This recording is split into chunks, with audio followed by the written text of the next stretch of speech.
السلام علیکم ورحمۃ اللہ وبرکاتہ، نحمده ونصلی علی رسولہ الکریم، اما بعد فاعوذ باللہ من الشیطان الرجیم، بسم اللہ الرحمن الرحیم، رب اشرح لی صدری ویسر لی امری واحلل عقدۃ من لسانی یفقہوا قولی۔ حدیث نمبر 159 159 عن ابن عباس ان النبی صلی اللہ علیہ وسلم قال البرکۃ مع اکابرکم۔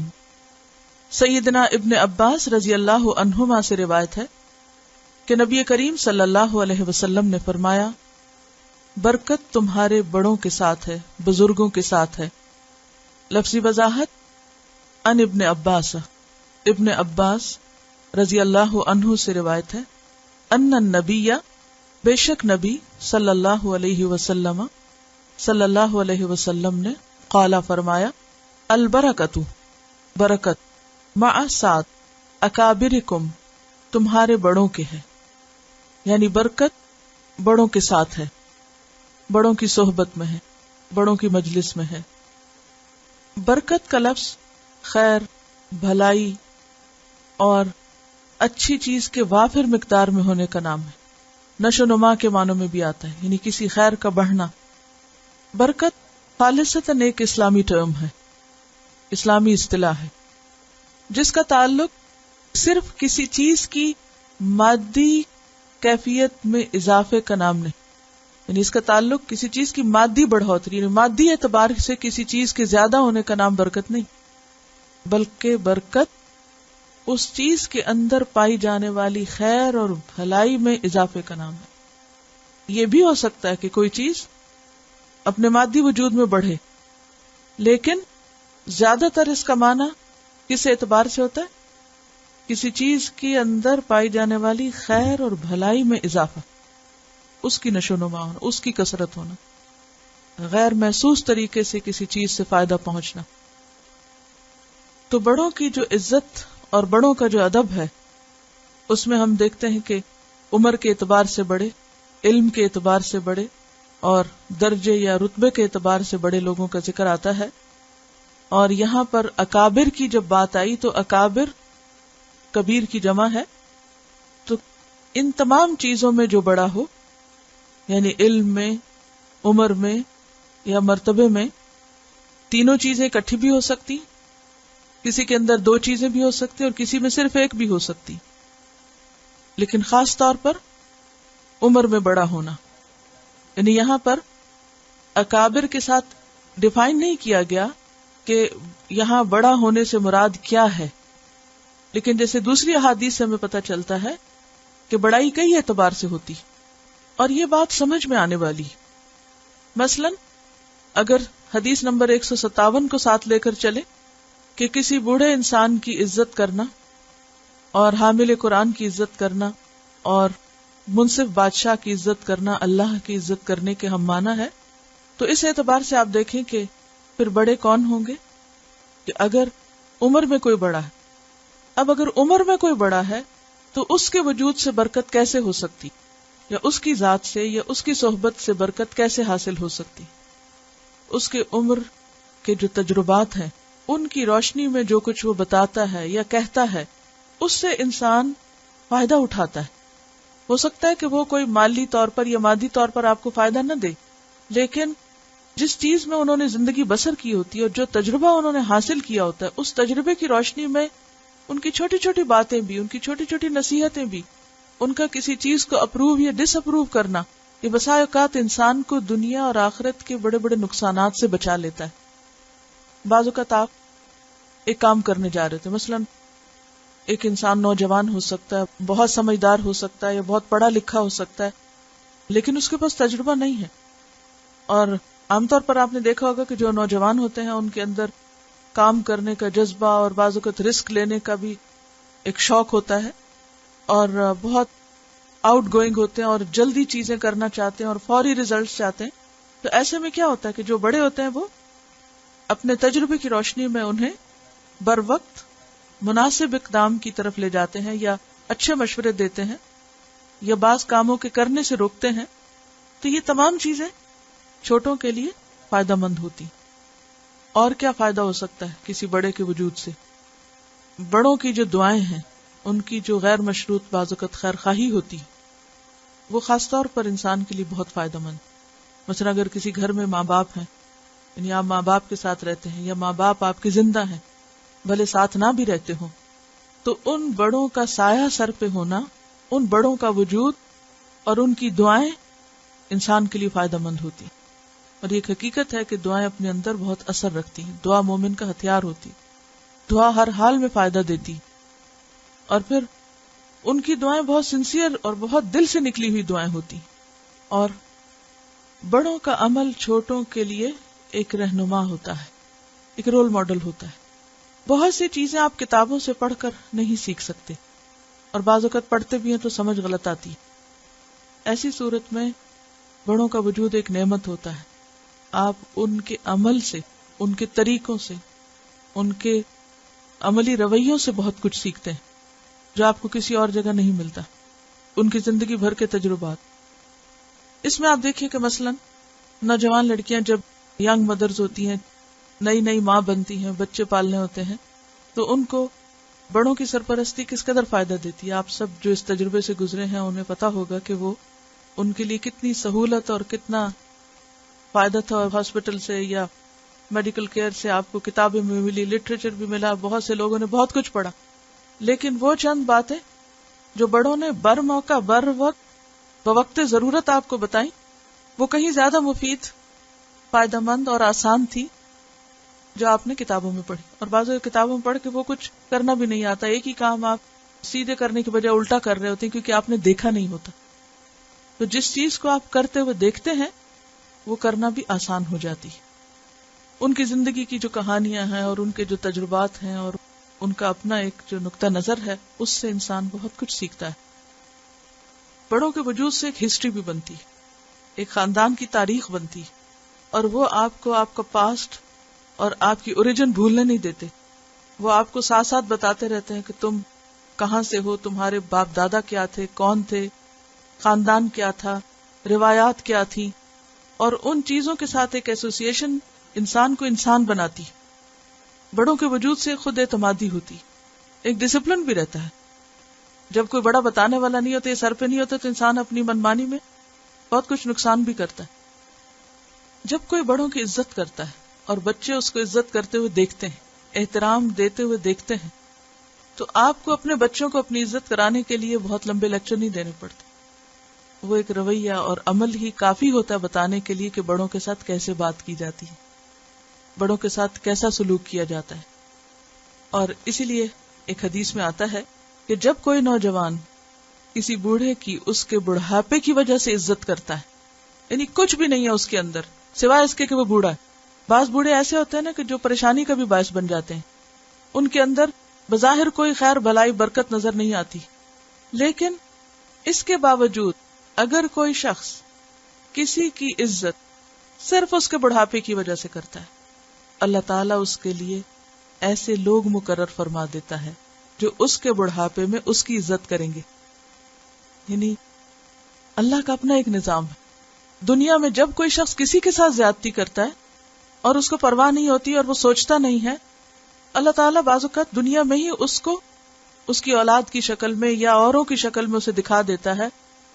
اور اس وقت انسان ریگریٹ کرتا ہے، کاش میں اپنی جوانی میں اور اپنے وقت میں ایسا نہ کرتا. یہ حدیث آپ نے پڑھی ریاض الصالحین میں؟ یہ حدیث ریاض الصالحین میں ہے. تو برکت تمہارے بڑوں کے ساتھ ہے. بڑوں کی وجہ سے آپ باقی خاندان سے بھی جڑے رہتے. جب گھر کے بڑے چلے جاتے ہیں، مثلا ماں باپ ہوتے ہیں تو بہن بھائی آپس میں ملتے رہتے، ان کی وجہ سے سب اکٹھے ہوتے ہیں اور وہ سب کو اکٹھا کر کے رکھتے ہیں، جوڑتے ہیں. لیکن جب وہ نہیں رہتے تو پھر ہر کوئی اپنی اپنی دنیا میں مگن ہو جاتا ہے، اور اس طرح خاندان بعض اوقات بکھر جاتے ہیں. آپ میں سے اکثر نے محسوس کیا ہوگا کہ جب تک ماں زندہ تھی یا باپ زندہ تھا تو سب ملتے رہے. تو یہ بھی ایک جو صلہ رحمی ہے یا رشتہ داروں کا باہمی تعلق ہے، اور اس کی اپنی ایک تسکین ہوتی.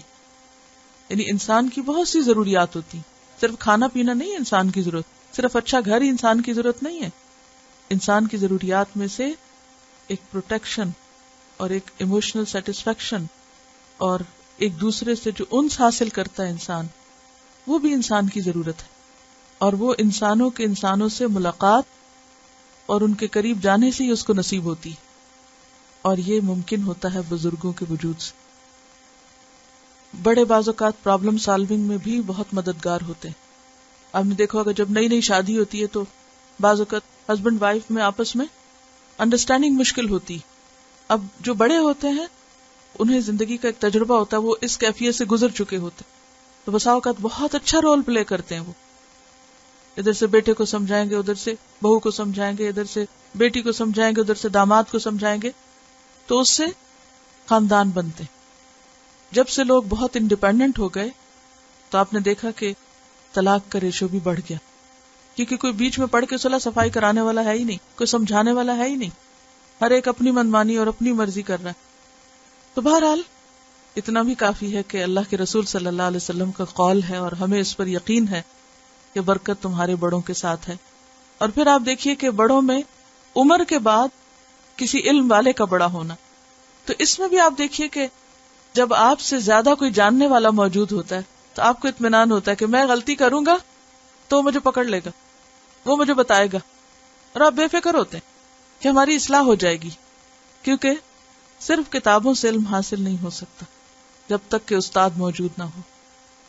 اب دیکھیے کہ جس معاشرے کے اندر بوڑھوں کی یا بڑوں کی عزت نہیں رہی تو لوگ اپنے بڑھاپے کو چھپانے کے لیے اور اپنے بڑے ہونے کو ظاہر ہی نہیں کرنا چاہتے، اور عزت کا معیار چونکہ جوان ہونے میں ہی ہے لہٰذا وہ کبھی بوڑھے نظر نہیں آنا چاہتے، اور بوڑھا ہونا انہیں ایک کمپلیکس میں مبتلا کر دیتا ہے، جبکہ اسلام کا نقطہ نظر اس سے مختلف ہے کہ جب سارا معاشرہ ان کو کیئر دے گا، محبت دے گا، توجہ دے گا، چاہے آپ کے اپنے ماں باپ ہیں، اپنے دادا دادی یا کسی اور کے ہیں، کیونکہ یہاں یہ شرط نہیں ہے کہ صرف اس کو عزت دو جو تمہارے خاندان میں سے بڑا ہے، اور اگر کوئی ہمسائے میں بڑا ہے یا بزرگ ہے تو وہ بڑا نہیں ہے، کوئی بھی بڑا ہو۔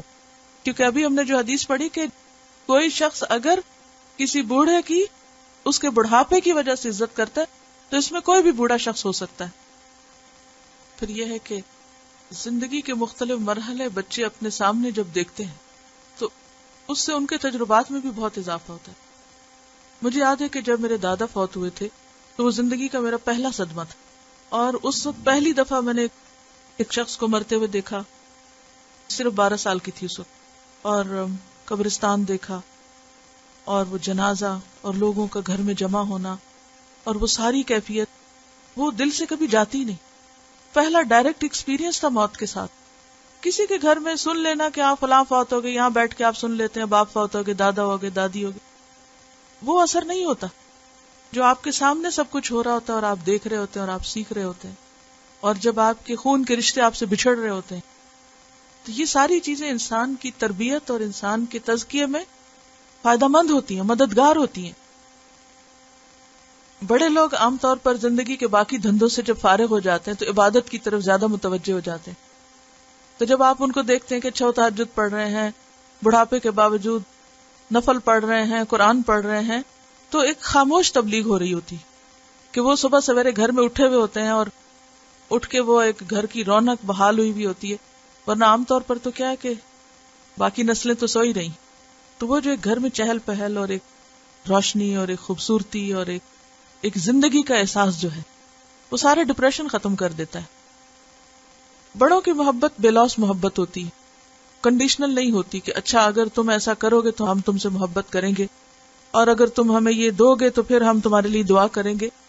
نہیں، وہ ایک خاص قسم کی محبت ہوتی ہے جو بغیر کسی شرط اور معاوضے کے اور فائدے کے انسان کرتا چلا جاتا ہے۔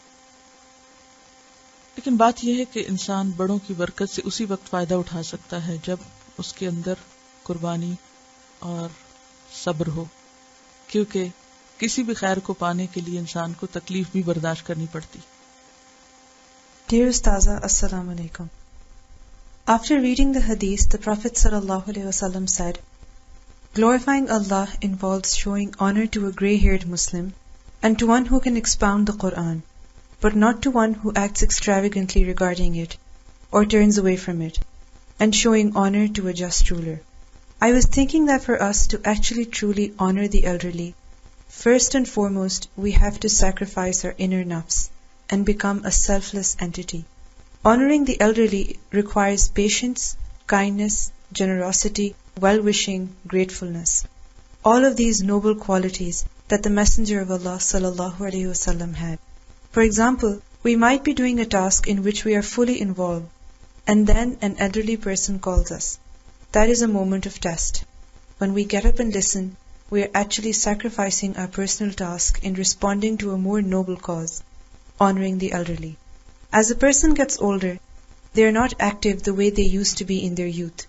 So helping them with their tasks, listening to them, being around them sometimes requires patience and perseverance. This is a way for us to do our tazkiyah-e-nafs. If we keep in mind that honoring the elderly is honoring Allah, then this makes it easy to bring about change in our amal for the better. We should also ask ourselves that if I was old, how would I want others to treat me?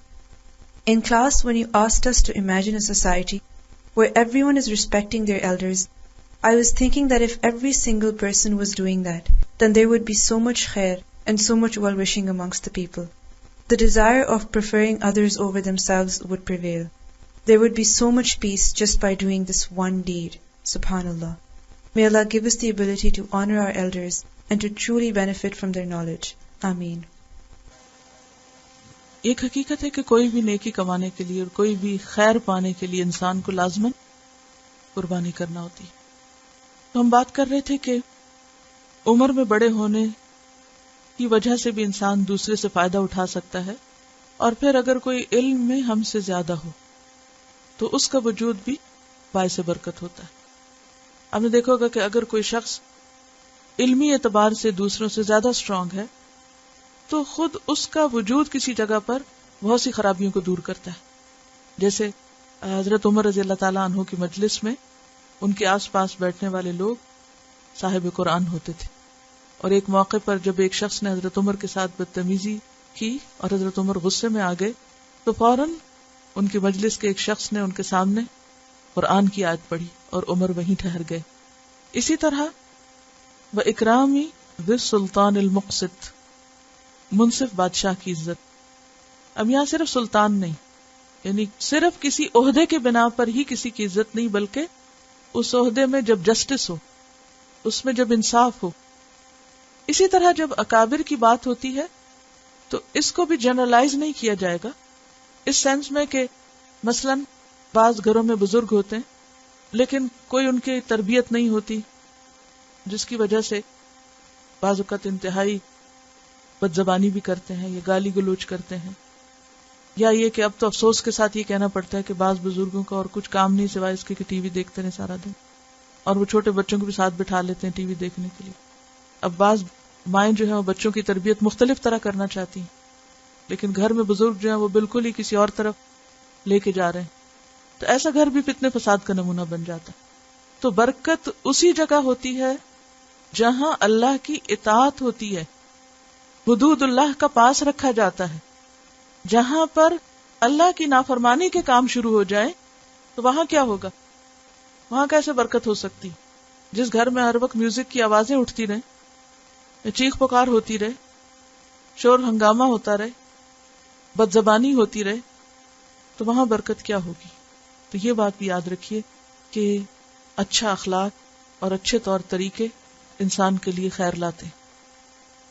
اگلی حدیث، عن نافع ان عبد اللہ بن عمر حدثه ان رسول اللہ صلی اللہ علیہ وسلم قال ارانی فی المنام اتسوق بسواک فجذبني رجلان احدهما اکبر من الاخر فناولت السواک الاصغر منهما فقیل لی کبر فدفعته الى الاکبر. رواہ مسلم کتاب الزہد. نافع رحمۃ اللہ علیہ سے روایت ہے کہ عبداللہ بن عمر رضی اللہ عنہما نے ان سے بیان کیا ہے کہ رسول اللہ صلی اللہ علیہ وسلم نے فرمایا، میں نے اپنے آپ کو خواب میں دیکھا کہ میں مسواک کر رہا ہوں، پس میرے پاس دو آدمی آئے، ان میں سے ایک دوسرے سے بڑا تھا. میں نے مسواک چھوٹے کو دے دی تو مجھے کہا گیا بڑے کو دیں، تو میں نے بڑے کو دے دی.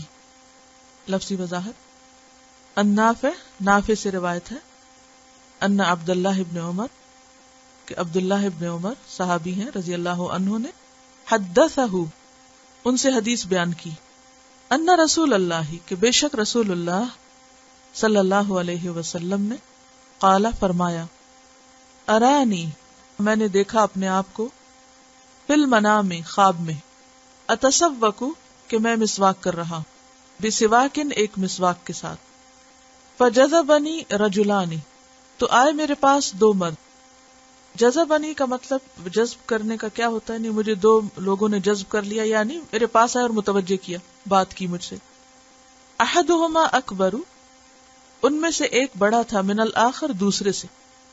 فناولت تو میں نے پکڑائی دی، السواک کا مسواک، الاصغر چھوٹے والے کو، منہما ان دونوں میں سے. فقیل علی تو مجھ سے کہا گیا کبر بڑے کو دو. فدفعتہ الی الاکبر تو میں نے اس کو بڑے کو دے دیا. رواہ مسلم اسے مسلم نے روایت کیا ہے. تو اس حدیث سے یہ پتہ چلتا ہے کہ دینے دلانے میں اور معاملہ کرنے میں بڑے کو چھوٹے پر فوقیت دینی چاہیے. نبی صلی اللہ علیہ وسلم نے شہدائے احد کو جب دفن کرنا شروع کیا تو ایک ایک قبر میں دو دو لوگوں کو دفن کر رہے تھے، اور جب دو لوگ آپ کے پاس لائے جاتے تو آپ پوچھتے کہ ان دونوں میں سے قرآن کس کو زیادہ یاد ہے، اور جس کو زیادہ یاد ہوتا اسے پہلے لحد میں اتارتے.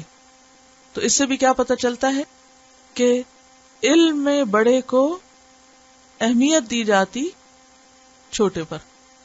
یعنی مثلاً اگر دو لوگ ہیں، ایک علم میں بڑا اور ایک عمر میں بڑا ہے، تو بھی اہمیت کس کو دی جائے گی؟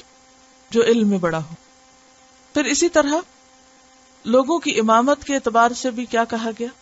آپ نے کیا حکم دیا کہ کس کو امام بنایا جائے؟ جس کے پاس قرآن کا علم زیادہ ہو. اگر اس میں سب برابر ہو تو جس کے پاس سنت کا علم زیادہ ہو. اگر اس میں سب برابر ہو تو جس نے ہجرت پہلے کی ہو. تو یہ مرتبے اللہ کے رسول صلی اللہ علیہ وسلم نے خود مرتب کیے، خود ہمیں بتائیں. اور آپ کو کس نے بتایا؟ اللہ سبحانہ وتعالی نے. ان اللہ عز وجل ادبنی فاحسن تأدیبی، کہ اللہ نے مجھے ادب سکھایا اور بہت اچھا سکھایا. اور اس سکھانے کا طریقہ کیا تھا؟ عملی مثال سے سکھایا. کہ دو لوگ آپ کے پاس خواب میں آئے، نہیں آپ نے خواب میں دیکھا کہ اس طرح آپ مسواک کر رہے ہیں، دو لوگ آئے اور آپ نے چاہا کہ وہ جو آپ کے پاس ہے اس وقت وہ ان کو دیں، اور جب آپ دینے لگے تو آپ چھوٹے کو دینے لگے تو کہا گیا کہ نہیں بڑے کو دیں. تو یہ ادب سکھانے کا ایک طریقہ ہے. عام روزمرہ زندگی میں بھی جب معاملات ہو رہے ہوتے ہیں تو اس وقت اگر ایک انسان کوئی غلطی کرتا ہے تو دوسرا شخص اس کو بتاتا ہے. اور یہ کون بتاتا ہے؟ عام طور پر یا اہل علم بتاتے ہیں، یا مائیں بتاتی ہیں، یا بڑے بتاتے ہیں. مثلا بچہ کچھ لے رہا ہے، کچھ دے رہا ہے، کوئی اٹھ رہا ہے، بیٹھ رہا ہے، دوسرے لوگ عام طور پر بچوں کو دیکھ کے کیا کرتے ہیں؟ یا تو آنکھیں بند کر لیتے ہیں ان کی شرارتیں دیکھ کے، بالکل غافل ہو جاتے ہیں کہ کرنے دو، کون سے ہمارے بچے. لیکن اگر آپ کے اپنے بچے ہوں یا کسی رشتہ دار کے بچے ہوں تو آپ غافل نہیں رہ سکتے، آپ اگنور نہیں کر سکتے. آپ فوراً انٹرپٹ کرتے کہ دیکھو ایسا نہیں کرو. سامنے ہو، فون پر ہو، کہیں پر بھی ہو، آپ ان کو چھوڑتے نہیں. ساری زندگی تمیز سکھاتے رہتے. بچے بڑے بھی ہو جاتے ہیں، جوان بھی ہو جاتے ہیں، شادی شدہ بھی ہو جاتے ہیں، تو ماں باپ اپنا یہ فریضہ نہیں بھولتے. لیکن اللہ کے رسول صلی اللہ علیہ وسلم کو ہر معاملے میں کہاں سے رہنمائی ملی؟ اللہ سبحانہ وتعالیٰ کی طرف سے. لہذا آپ اخلاق میں عظیم ترین تھے، بہترین ادب کے مالک، اور آپ کی سنت اور آپ کے طریقوں میں ہمارے لیے بھی رہنمائی ہے. اور اس حدیث کو بیان کرنے کا اصل مقصد کیا ہے؟ آپ نے اپنا یہ خواب کیوں بیان کیا؟ تاکہ ہمارے لیے ایک رہنمائی کا ذریعہ ہو. ہم سیکھیں کہ اگر ہمیں بھی کسی موقع پر کسی کو کچھ دینا ہو تو آغاز بڑے سے کریں. ایک اور موقع پر جب 3 لوگ عبد الرحمن بن سہل، ہویسہ اور محیصہ بن ابن مسعود جو تھے، وہ تینوں لوگ آئے اور کسی مقدمے کی بات آپ سے کرنے لگے. آپ صلی اللہ علیہ وسلم کے سامنے عبد الرحمن جو ان میں سے عمر میں سب سے چھوٹے تھے، انہوں نے بات شروع کی. آپ نے 2 مرتبہ دوہرا کے فرمایا کہ بڑا بات کرے، بڑا بات کرے. اگلی حدیث ہے ان ابن عمر قال قال رسول اللہ صلی اللہ علیہ وسلم اذا اتاکم کریم قوم فاکرموہ. یہاں پر قوم لکھا ہوا ہے، یہ اصل میں قوم ہے. رواہ ابن ماجہ کتاب الادب. سیدنا ابن عمر رضی اللہ عنہ سے روایت ہے کہ رسول اللہ صلی اللہ علیہ وسلم نے فرمایا، جب تمہارے پاس کسی قوم کا عزت دار آدمی آئے تو اس کی عزت کرو۔ اس میں کون بڑا مراد ہے؟ مرتبے کے اعتبار سے بڑا شخص۔ لفظی وضاحت دیکھیے، ان ابن عمر سے روایت ہے، قال کہتے ہیں، قال رسول اللہ فرمایا رسول اللہ صلی اللہ علیہ وسلم نے، اذا جب اتاکم آئے تمہارے پاس، کریم عزت والا، قوم کسی قوم کا، کسی قوم کا معزز شخص آئے، فاکرموہ تو اس کی عزت کرو، یعنی جو اپنی قوم میں، اپنے خاندان میں، اپنے علاقے میں معزز ہے، تم بھی اس کی عزت کرو، تم بھی اس کو عزت دو۔ کیوں؟ جب آپ لوگ قرآن مجید پڑھ رہے تھے تو اس وقت ایک بات جو میں کئی دفعہ دہراتی تھی کہ اعمال کے بھی درجے ہیں اور مختلف کاموں کے بھی درجے ہیں اور انسانوں کے بھی درجے ہیں۔ اللہ سبحانہ وتعالیٰ نے 5 انگلیاں برابر کی نہیں پیدا کی، عقل کے اعتبار سے، مال کے اعتبار سے، حسن کے اعتبار سے، علم کے اعتبار سے انسانوں میں فرق رکھا ہے، کسی کو بڑا بنایا، کسی کو چھوٹا بنایا۔ اصل بڑا وہ ہے جو اللہ کے ہاں بڑا ہے۔ لیکن بہرحال دنیا میں مختلف اعتبارات سے بڑے چھوٹے لوگ موجود ہیں۔ اسی طرح ہر خاندان میں، ہر قبیلے میں، قوم میں، ملک میں، علاقے میں، ادارے میں بڑے اور چھوٹے لوگ موجود ہوتے ہیں، اور اسی سے دنیا کا نظام چلتا ہے۔ اور کسی بھی قوم کی کامیابی کی علامت کیا ہے؟ کہ وہ ہر صاحب حیثیت کو اس کی حیثیت کے مطابق مقام اور درجہ دے، اس کے ساتھ سلوک کرے۔ تو یہاں پر اس حدیث سے کیا پتہ چلتا ہے کہ ہمیں صرف اپنے بڑوں ہی کی عزت نہیں کرنا، بلکہ ہر بڑے کی عزت کرنا ہے، ہاں وہ ہمارا بڑا نہ بھی ہو، اگر کوئی شخص کسی اور قوم میں سے بڑا۔ اسی لیے آپ نے دیکھا ہوگا کہ جب سربراہان مملکت ایک ملک سے دوسرے ملک کسی دورے پر جاتے ہیں تو کیا کیا جاتا ہے؟ ان کو مختلف نشان دیے جاتے ہیں، یا ان کا خاص طور پر استقبال کیا جاتا ہے، یا ان کو اس کے مرتبے کے مطابق، اور اس میں بھی آپ نے دیکھا کہ درجے ہوتے ہیں۔ جب ٹاپ سے کوئی شخص جاتا ہے تو اس کا اور طرح سے پروٹوکول ہوتا ہے، جب اس سے چھوٹا، تو یہ دنیا کی ہر سوسائٹی میں پایا جاتا ہے۔ جاہلی دور میں بھی ایسا ہی تھا، قبیلوں کے سردار ہوا کرتے تھے، اور آج کے دور میں بھی۔ اور دنیا کا نظام ایسے ہو نہیں سکتا کہ بہت سے لوگ ایک جیسے برابر ہو جائیں، کسی نہ کسی اعتبار سے بڑا چھوٹا، اور بعض اوقات صرف ایک انتظامی ضرورت بھی ہو سکتی ہے، یعنی کسی بھی آرگنائزیشن کے لیے اس ترتیب کی ضرورت ہوتی ہے، ایک ہیرارکی ہوتی ہے، اور اگر یہ نہ ہو تو نظام گڑبڑ ہو جاتا ہے۔ تو نبی صلی اللہ علیہ وسلم نے یہاں پر جو تلقین کی ہے وہ یہ ہے کہ جب تمہارے پاس کسی قوم کا کوئی عزت والا شخص آئے تم اس کو عزت دو، کیونکہ اگر عزت نہیں دو گے تو کیا ہوگا؟ اس پوری قوم سے دشمنی مول لو گے۔ دیکھیں نا، مثلاً ہر شخص اپنے ماں باپ کی عزت کرتا ہے، اگر کوئی آپ کے ماں باپ کو برا بھلا کہے تو کیا ہوگا؟ یعنی کوئی بے غیرت شخص ہی ہو سکتا ہے کہ جس کے سامنے اس کے ماں باپ کو کچھ کہا جائے اور وہ خاموش رہے اور اس کو وہ اہمیت نہ دے، یہ ہو نہیں سکتا۔ ہر عقل مند شخص کیا چاہتا ہے کہ جس کو وہ عزت دیتا ہے اس کو باقی بھی عزت دے۔ اسی لیے آپ نے دیکھا ہوگا بعض اوقات لوگوں کے درمیان صرف بڑوں پہ جھگڑے ہوتے ہیں، ہمارے رہنما کو، ہمارے استاد کو، ہمارے بزرگ کو، ہمارے پیر کو، مرشد کو، فلاں کو تم نے برا کیوں کہا؟ یعنی صرف دنیاوی اعتبار سے نہیں، دینی اعتبار سے بھی عموماً بہت سے فرقے، وہ پھر غلوب ہو جاتا ہے نا، بہت سے فرقے اور بہت سی جماعتیں اسی وجہ سے آپس میں ٹکراتی رہتی ہیں کہ ان کے بیچ میں اور کوئی وجہ نہیں ہوتی، صرف بڑوں کی لڑائی ہوتی ہے۔ ایسے میں عقل مند لوگوں کا طریقہ کیا ہوتا ہے کہ وہ صرف اپنے بڑوں کو نہیں بلکہ سب بڑوں کو عزت دیتے۔ ایک اور حدیث میں آتا ہے انزل الناس منازلہم، لوگوں کو ان کی منزلت یعنی ان کے مقام کے مطابق اہمیت دو، ان کو ان کے مقام پر اتارو۔ انزل کا کیا معنی ہوتا ہے؟ نازل کرو، یعنی بٹھاؤ۔ مثلا اگر آپ سے کچھ لوگ ملنے کے لیے آ رہے ہیں، اس میں بڑے بھی ہوں گے، اس میں بچے بھی ہوں گے، اس میں چھوٹے بھی، ہر ایج کے لوگ ہوں گے۔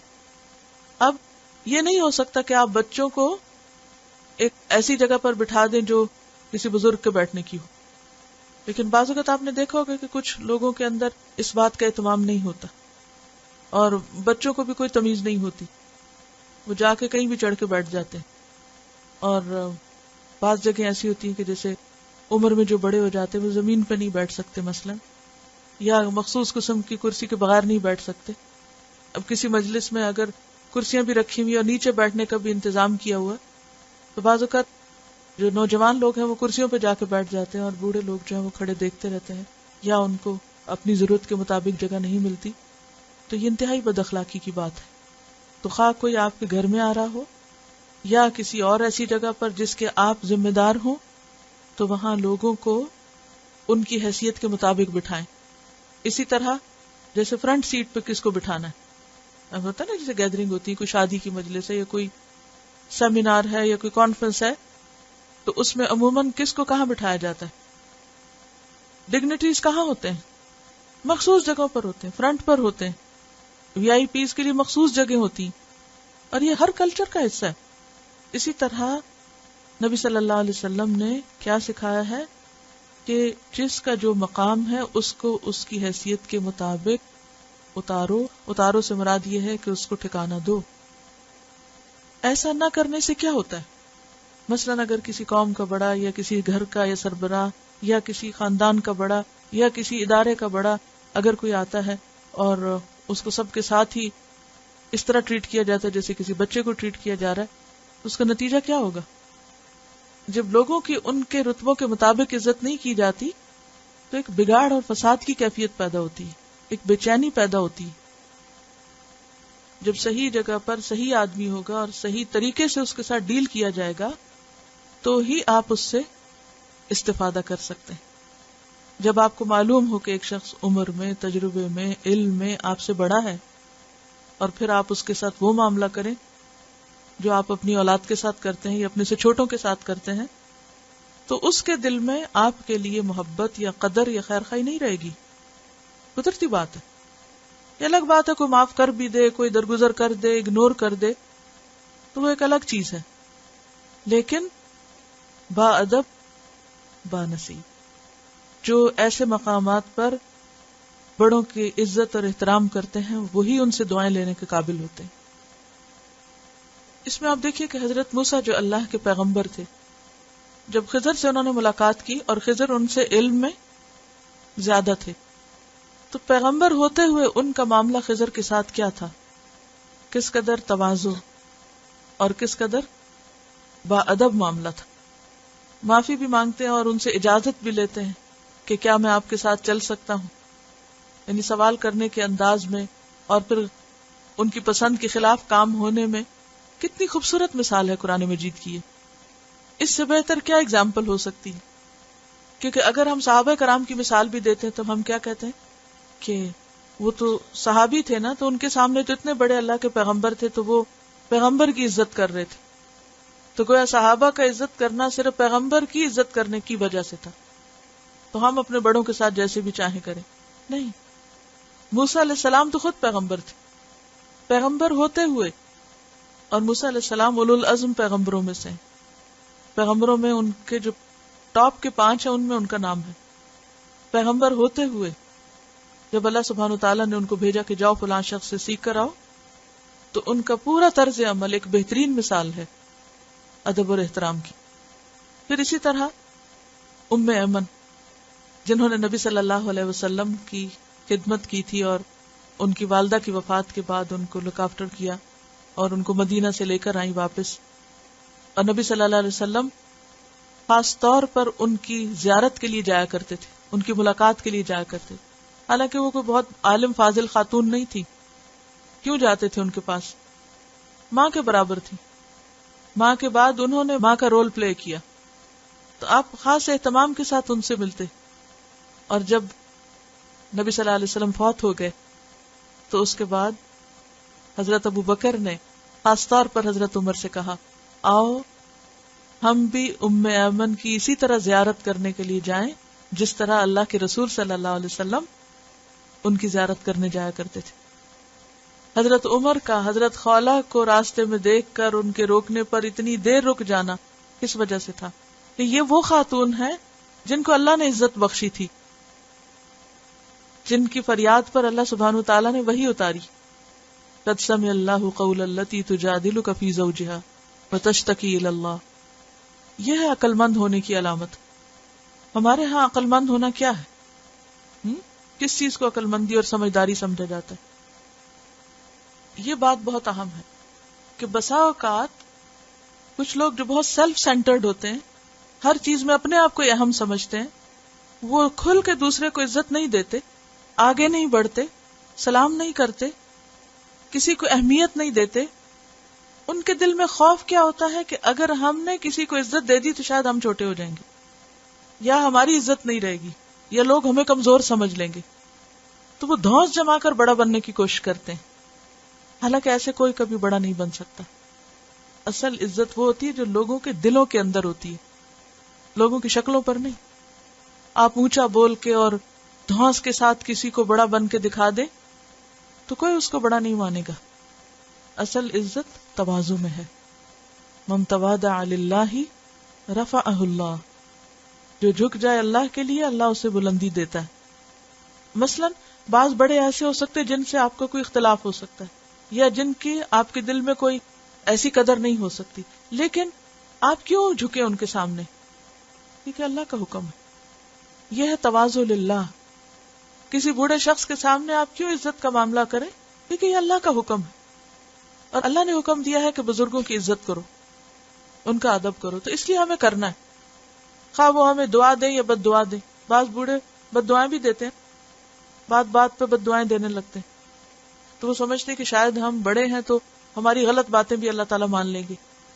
یعنی ایموشنلی بلیک میل کرتے ہیں بعض اوقات. تو ایسی صورت میں وہ جو کچھ بھی کریں، ہمارے اوپر فرض کیا عائد ہوتا ہے کہ ہم اپنا رول پلے کریں، اپنا فرض ادا کریں، اللہ کی خاطر دوسرے کو وہ مقام دے جو اللہ نے اس کو دے رکھا ہے. یہ بھی اللہ کی تقسیم ہے نا، کہ کوئی ہم سے پہلے پیدا ہو گیا، اب وہ عمر میں ہم سے بڑا ہے، اب ہم سے کہا جا رہا ہے تم چونکہ بعد میں دنیا میں آئے ہو لہٰذا اس کی عزت کرو. اب ہم کہتے ہیں نو، ہم یہاں اور یہاں سے اس سے بہتر ہے، ہم کیوں کریں؟ نہیں، اس لیے کرو کہ یہ اللہ کا فیصلہ تھا کہ وہ تم سے عمر میں بڑا ہو اور تم اسے عزت دو. تو من تواضع للہ، اللہ کا حکم سمجھ کے جو کرے گا رفعہ اللہ، اللہ اس کو عزت دے گا، اس کو بلندی عطا کرے.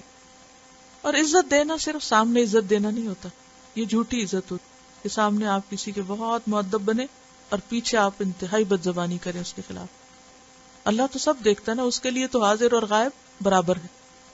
بعض لوگ ایسے بھی کرتے ہیں کہ سامنے بزرگوں کے بہت جھک کے ملیں گے، بڑے آداب کریں گے ان کو، لیکن بعد میں نقلیں تک اتاریں گے ان کے بولنے پہ، ان کے چلنے پہ. اسی لیے آپ نے دیکھا ہوگا کہ بعض بچے بوڑھوں کی نقل اتار رہے ہوتے ہیں کہ یوں چلتے ہیں، یوں بات کرتے ہیں. یہ تو سراسر منافقت ہے نا. قیامت کے دن ایک شخص آئے گا جس کے 2 چہرے ہوں گے، 2 چہروں والا. ذرا تھوڑی دیر کے لیے سوچئے، کبھی آپ نے ایسے ڈیفارمڈ بچے دیکھے ہوں گے کہ جن کے 2 چہرے ہوں یا 2 سر ہوں اور باڈی ایک ہو، یا کبھی آپ نے تصویر کوئی دیکھی ہوگی. تصویر دیکھ کے بھی انسان ڈر اور سہم جاتا ہے.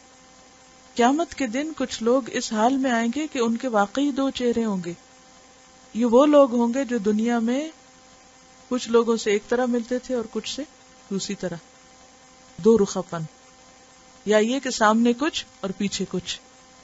ہم سمجھتے ہیں کہ دوسروں کو بیوقوف بنا لیں گے، حالانکہ زیادہ دیر کوئی چھپ بھی نہیں سکتا. جو ایسا کرتے ہیں وہ پہچانے بھی جاتے ہیں، کھل ہی جاتا ہے کہیں نہ کہیں سے معاملہ. وہ خود کتنا بھی اپنے آپ کو کور کریں، کہیں نہ کہیں سے ڈسکلوز ہو جاتی ہیں باتیں. کیونکہ جب آپ دوسروں کے سامنے اس طرح کی کسی کی خرابی بیان کر رہے ہوتے ہیں، کسی کا مذاق اڑا رہے ہوتے ہیں، تو جس کے سامنے اس وقت آپ داد لے رہے ہیں، ہو سکتا ہے وقتی طور پر وہ بھی آپ ہی کو دھوکہ دے رہا ہو کہ ابھی آپ کی ہاں میں ہاں ملا رہا اور پھر کہیں اور جا کے آپ کو بدنام کرے. جب آپ دوسرے کی خرابی کر رہے ہیں تو آپ کو کون چھوڑے گا؟ ویسے بھی اللہ کیا مکافات کا عمل ہے، جو دوسرے کے ساتھ برا کرتا ہے اس کے ساتھ ہو کر رہتا ہے.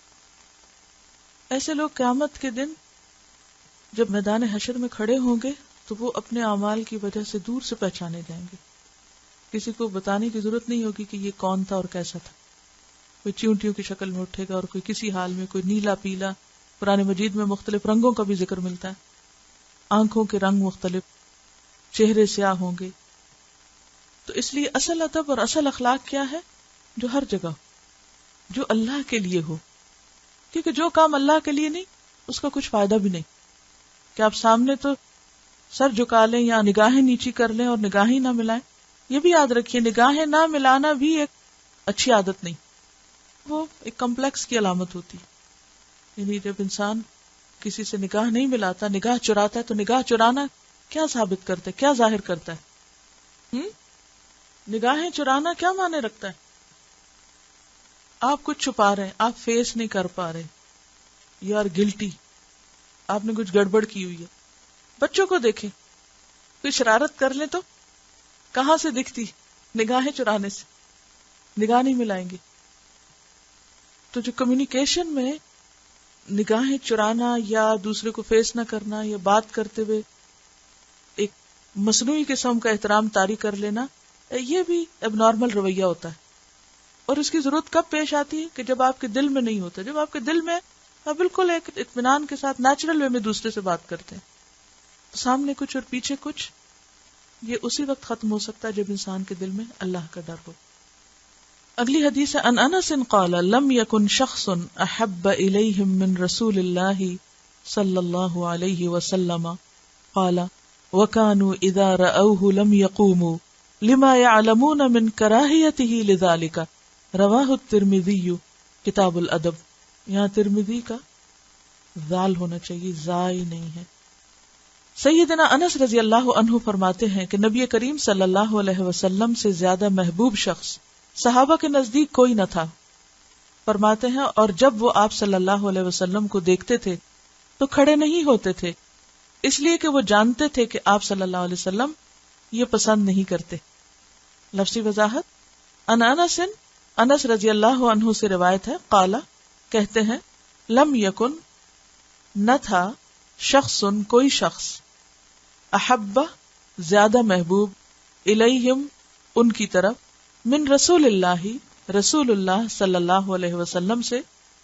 قالا وہ کہتے ہیں یعنی انس، وکانو اور وہ تھے یعنی صحابہ، اذا رأوہ جب وہ دیکھتے آپ کو یعنی محمد صلی اللہ علیہ وسلم کو، لم یقوموا نہ وہ کھڑے ہوتے، یعنی آپ کی آمد پر اٹھ کے کھڑے نہیں ہوتے تھے، لما واسطے اس کے جو یا اس سبب سے جو، یا علمون وہ جانتے تھے، من کراہیتی ہی آپ کی ناپسندیدگی، کراہت، لذالک اس عمل کے لیے، یعنی آپ صلی اللہ علیہ وسلم کو اپنے لیے دوسروں کا کھڑا ہونا، خاص طور پر استقبال کے لیے، وہ پسند نہ تھا. مثلا صحابہ کرام مسجد نبوی میں بیٹھ کر ذکر کر رہے ہوتے تھے، علم حاصل کر رہے ہوتے تھے، اور پھر نبی صلی اللہ علیہ وسلم جسے نماز پڑھانے کے لیے آ رہے ہیں یا ویسے ان کے پاس آ رہے ہیں تو وہ اٹھنے نہیں دیتے تھے اپنے لیے، اور صحابہ کرام اٹھتے نہیں تھے بلکہ بیٹھے رہتے تھے، کیونکہ آپ کو یہ پسند نہیں تھا کہ خاص طور پر کوئی آپ کے لیے اٹھے. تعظیم میں کون کون سی چیزیں ہوتی ہیں؟ بات آہستہ کرنا، دوسرے کی سننا، پہلے اس کو موقع دینا، پہلے اس کو کچھ دینا، اس کی ملاقات کے لیے جانا، ادب احترام کی بہت سی چیزیں آپ نے پیچھے پڑی. انہی میں سے عام طور پر اجمیوں میں ادب احترام کا جو طریقہ تھا وہ کیا تھا کہ وہ اپنے ملوک کے لیے، بادشاہوں کے لیے جب بھی وہ انٹر ہوں کھڑے ہو جائیں. لیکن یہاں نبی صلی اللہ علیہ وسلم اپنے لیے ایسا نہیں پسند کرتے تھے، تو صحابہ کرام اٹھا نہیں کرتے تھے. اس کا یہ مطلب نہیں کہ صحابہ کے دل میں آپ کی عزت نہ تھی، بہت عزت تھی، لیکن آپ کو یہ طریقہ پسند نہیں تھا، لہٰذا وہ آپ کے جذبات اور آپ کے احساسات کا لحاظ رکھا کرتے تھے. اب کیا اس سے یہ پتہ چلتا ہے کہ انسان کسی کے لیے اٹھ ہی نہیں سکتا؟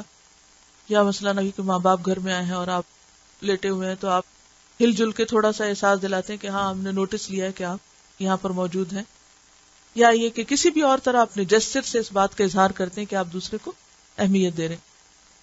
تو ہمیں دوسری روایت میں ملتا ہے کہ جیسے حضرت فاطمہ رضی اللہ تعالی عنہا آپ کی طرف تشریف لاتی تو آپ کیا کیا کرتے تھے؟ خود کھڑے ہوتے تھے، اٹھ کر ملتے تھے. تو دو مواقع کا فرق کیوں ہے؟ نمبر ایک، آپ نے اپنے لیے یہ چیز پسند نہیں کی، عاجزی اور انکساری کی انتہائی مثال تھے آپ. دوسری بات یہ ہے کہ نبی صلی اللہ علیہ وسلم کثرت کے ساتھ لوگوں کے بیچ میں موجود ہوتے تھے. اگر ہر نماز کے وقت مثلاً آپ مسجد میں داخل ہوئے اور لوگ جو ہیں وہ اٹھ رہے ہیں، اور کیونکہ آپ کے حجرے مبارک جو تھے وہ ساتھ ساتھ تھے اور آپ فریکوینٹلی اندر آتے اور جاتے بھی تھے، ایسی صورت میں ہر دفعہ لوگ اگر اپنا کام کاج چھوڑ کر کھڑے ہو جائیں تو اس میں لوگوں کے لیے ایک مشقت بھی تھی. دوسرا یہ کہ یہ جو کیسر و کسرا تھے ان کے طریقوں میں سے تھا اور ان کی مشابہت بھی تھی. تو آپ نے اپنے لیے کبھی بادشاہوں جیسے طریقے پسند نہیں کیے، لیکن نجی مجلسوں میں اپنے گھر کے اندر اپنے سے چھوٹی اپنی بیٹی کے لیے اس کی محبت میں وہاں وہ احترام نہیں تھا، وہاں کیا تھا؟ محبت اور پیار یا اہمیت دینا کسی کو، اس کے لیے آپ اٹھ کر ملتے. تو اصل میں ادب اور احترام کا تعلق زیادہ تر کس سے ہے؟ انسان کے دل سے. آغاز میں کیا کہا گیا تھا؟ ادب کا منبع کیا ہے؟ دل. یعنی دل سے اٹھتا ہے ادب اور احترام، اور جب دل سے اٹھتا ہے تو آپ کے سارے رویے میں جھلکتا ہے. وہ صرف کسی ایک خاص اسٹائل میں، صرف کسی کی آمد پر اٹھ کر کھڑے ہونے میں نہیں، صرف ایک جیسر میں نہیں، بلکہ ہر معاملے میں. ورنہ تو صرف اٹھ کے کھڑے ہونے کو اگر ایک سمبل بنا لیا جائے. آپ سب نے دیکھا ہوگا کہ اسکولوں میں عموماً بچوں کو کیا سکھاتے ہیں کہ ٹیچر آئے تو کیا کرے؟ کھڑے ہو جائیں. اچھا، وہ بہت اہتمام سے کھڑے ہوتے، ایک دم سب کچھ چھوڑ کے کھڑے ہو جاتے. اب ٹیچر جب جاتا ہے تو پیچھے سے کیا کرتے ہیں؟ کس ادب کا معاملہ ہوتا ہے؟ کون سا احترام دیا جاتا ہے؟ تو کیا ادب اسی چیز کا نام ہے کہ کسی کی آمد پر تو آپ کھڑے ہو جائیں اور ویسے اس کی خوب خبر لیں؟ یہ تو منافقت ہے نا. تو ادب اور احترام صرف کسی خاص طور طریقے کا نام نہیں، بلکہ دل کی ایک کیفیت کا نام ہے جو عمل میں اور اخلاق میں جھلکتی ہے. اور اس کے پاس ادب بھی زیادہ ہوگا جس کی دین میں سمجھ زیادہ ہوگی، کیونکہ تفقہ فی الدین اس کا سورس ہے. وآخر دعوانا ان الحمد للہ رب العالمین. سبحانک اللہم وبحمدک نشہد ان لا الہ الا انت نستغفرک ونتوب الیک. السلام علیکم ورحمۃ اللہ وبرکاتہ.